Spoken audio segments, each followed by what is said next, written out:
Hey guys, Ajax22, and working on the new Merwin Hulbert 38 has sort of, well, can't work on the new one without actually getting back into working on the old Merwin Hulbert 44 Special, that or 44 Merwin Hulbert, I believe the actual cartridge is called.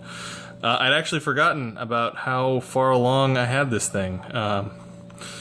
You know, the mainspring, the grips are the correct grips.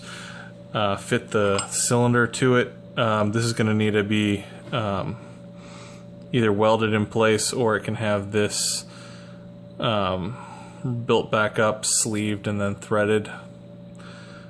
But it needs to be properly timed, and then the threading is already gone from inside the actual frame here, so I'm not 100% sure on what the best course of action. It might be best to just actually TIG over that and make it function. I like the idea of doing the proper threads, but I'm not sure that that's a noble endeavor. I'd like to hear thoughts on that. But yeah, this does serve as a proper pivot. It has the slot and the lubricative spiral grooves, which is kind of cool.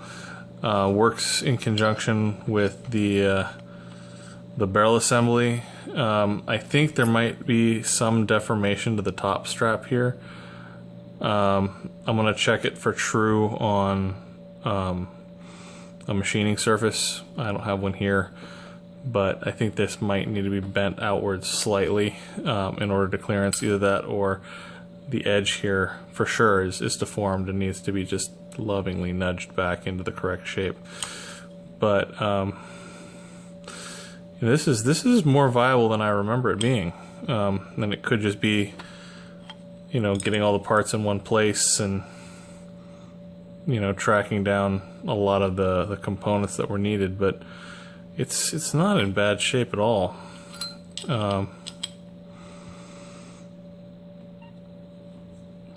Grips really sell it. It looks a lot more like a gun that way.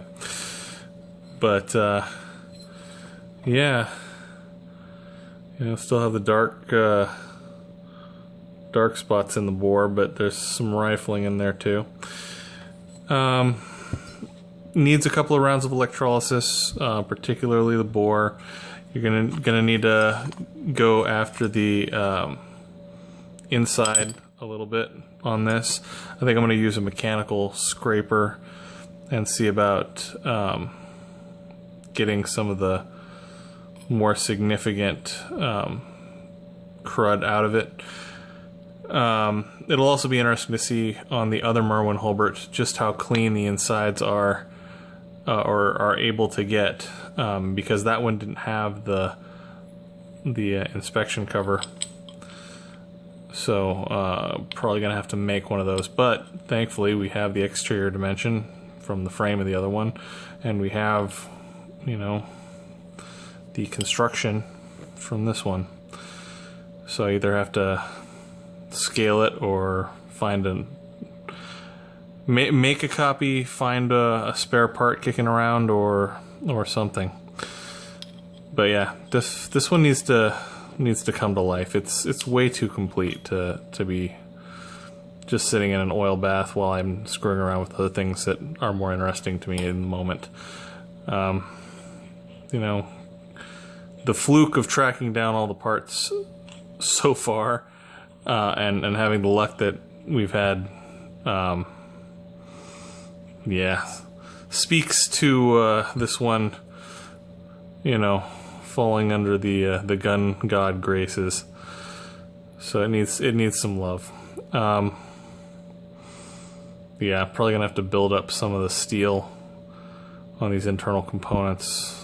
I suspect that little hand's going to be a little brittle. Not sure about some of the flat springs. Yeah. Oh, one thing to note, in the sludge that's sort of accumulated over the entirely longer than I want to think about having had this thing sitting, the little I don't know if this is coils from a spring or if this is threads that have pulled out of one of the screw heads, or or what these are, but there's definitely the remnants of coils and what look to be like pieces from flat springs that have broken free of the gun itself just in the period of sitting in the oil. I think the oil's done, well, it's done something. It's got random stuff coming off of it, so that's a positive in my book. Set that down so as not to spill oil all over everything. Still have to do something with that flathead screw there. I don't want to have to remake screws if I can avoid it. Remaking internal components adds a lot more time than I want to do if I can help it. I'd prefer to avoid it. Use the originals. They were done right back in the day. But I can feel that there's been a lot more surface gunk, for lack of a better term, coming off of the frame. Like, it feels sooty, it feels dirty, it feels like it's coming off. So I may just do one quick round of electrolysis to see what jumps off, and then do a mechanical removal, or just jump straight to the mechanical removal and hit it with an old toothbrush and some toothpaste and see what happens. Kind of depends on how fast I'm able to find washing soda in Los Angeles, California. At Winco in Utah was very easy. It was on all the shelves, but apparently here washing soda is a strange thing that nobody's ever heard of. So if you happen to know offhand where to acquire washing soda in Los Angeles, please let me know.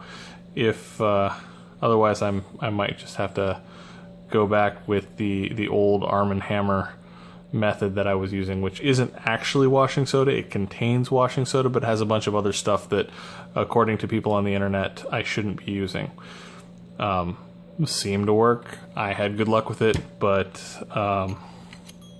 the washing soda did seem to be a little bit more aggressive than the Arm & Hammer not all washing soda, so I'd like to stick with it if possible. But setting up the electrolysis setup here, and we'll get back to it. Got a couple of other projects that we're going to get started, and hopefully we're going to get into a good rotation of swapping the projects through, zapping them, and getting some restoration done. Trying to take the finishing up of projects a little bit more seriously, because when you start looking at the number of years that it's taken to get to this point with some of these guns, you have to admit when you've been sidetracked and perhaps not been as attentive to following through as you should have been.